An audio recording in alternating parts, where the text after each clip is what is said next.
जब हम भगवद गीता के बारे में सोचते हैं तो अक्सर अर्जुन और कृष्ण का संवाद याद आता है। लेकिन गीता की शुरुआत इससे बहुत पहले हो जाती है। और इसकी शुरुआत सिर्फ युद्ध की तैयारी नहीं है, बल्कि ये पूरे ग्रंथ के लिए एक बहुत ही गहरा मनोवैज्ञानिक मंच तैयार करती है। चलिए आज इसी बात को समझते हैं कि कैसे सिर्फ पहले 2 श्लोक ही इस महासंघर्ष की असली जड़ों यानी मोह और भय को हमारे सामने लाकर रख देते हैं। जरा कल्पना कीजिए, कुरुक्षेत्र का वो विशाल मैदान, दोनों तरफ लाखों योद्धा, माहौल में एक अजीब सी खामोशी है। लेकिन इस महाकाव्य का आगाज, आप जानते हैं, युद्ध के शोर शराबे से नहीं होता, बल्कि एक महल की चारदीवारी में पूछे गए एक अकेले सवाल से होता है। तो कहानी का पहला किरदार है नेत्रहीन राजा धृतराष्ट्र। वो बेचैन है। वो अपने सलाहकार संजय से बस एक सीधी सी रिपोर्ट मांगते हैं कि भाई मैदान में क्या हो रहा है।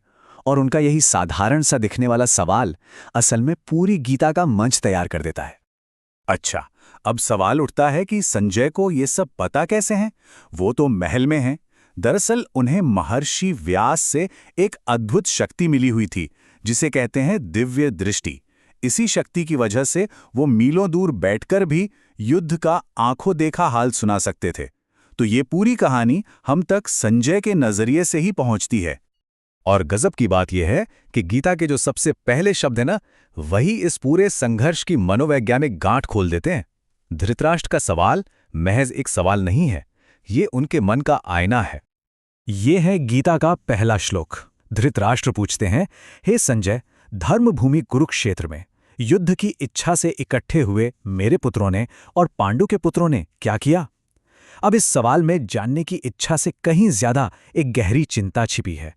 उनके चुने हुए शब्द सब कुछ साफ कर देते हैं। यहां पर ध्यान देने वाली बात है, धृतराष्ट्र हमारे पुत्रों या कुरुवंश के बेटों ऐसा कुछ नहीं कहते। वो कहते हैं मामकाहा यानी मेरे पुत्र, और फिर कहते हैं पांडवाहा यानी पांडु के पुत्र। सोचिए, पहले ही वाक्य में उन्होंने परिवार को 2 हिस्सों में बांट दिया। यही बंटवारा, यही मोह इस पूरे संघर्ष की असली बुनियाद है। और सिर्फ इतना ही नहीं, वो कुरुक्षेत्र को धर्म क्षेत्र भी कहते हैं, यानी धर्म की भूमि। ऐसा लगता है मानो उनके मन में एक डर बैठा हो कि कहीं ये पवित्र जमीन ही उनके अधर्मी बेटों के इरादे कमजोर ना कर दे, कहीं ये जगह पांडवों के धर्म के पक्ष को और मजबूत ना कर दे। तो उनका सवाल जानकारी के लिए कम और अपने गहरे डर की वजह से ज्यादा है। तो ये तो थी महल की कहानी। अब संजय हमें सीधे युद्ध के मैदान में ले चलते हैं, जहां कहानी का दूसरा अहम किरदार दुर्योधन पहली बार कुछ करता है। संजय बताते हैं, युद्ध का सबसे पहला एक्शन वो क्या था? कोई तीर नहीं चला, कोई शंखनाद नहीं हुआ।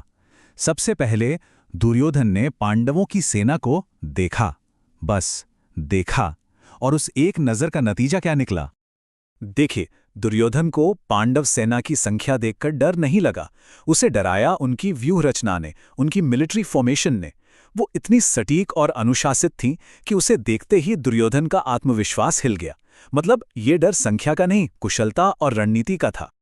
तो दुर्योधन की प्रतिक्रिया की पूरी कड़ी देखिए। सबसे पहले उसने देखा, फिर वो चिंता से भर गया और फिर वो सीधा भागा अपने आचार्य द्रोणाचार्य के पास। ये डर की एक बहुत ही स्वाभाविक प्रतिक्रिया है ना? जब इंसान असुरक्षित महसूस करता है तो वो किसी भरोसेमंद सहारे की तरफ ही भागता है। लेकिन रोकिए, दुर्योधन का द्रोणाचार्य के पास जाना सिर्फ डर का नतीजा नहीं था। यहीं पर इस युद्ध की पहली राजनीतिक चाल खेली जाती है।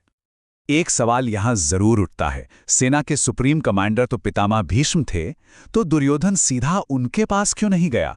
वो अपने गुरु द्रोण के पास क्यों गया? ये कोई मामूली फैसला नहीं था, ये एक बहुत ही सोची समझी चाल थी। इसके पीछे 2 वजहें थीं। पहली जो सामने से दिख रही थी, गुरु को सम्मान देना। लेकिन दूसरी और असली वजह थी राजनीति। वो द्रोण को सटली ये याद दिला रहा था कि पांडव भले ही उनके चहेते शिष्य हों, लेकिन इस युद्ध में उनकी वफादारी कौरवों के साथ होनी चाहिए। ये एक बहुत ही महीन मनोवैज्ञानिक दबाव बनाने की कोशिश थी।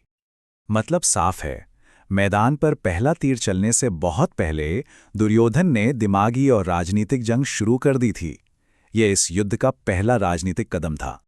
तो पहले 2 श्लोकों में हमें क्या मिला?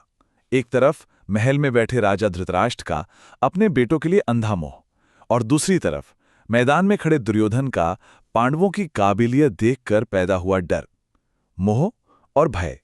यही वो दो मनोवैज्ञानिक बीज हैं जिनसे महाभारत के युद्ध का पूरा पेड़ उगता है।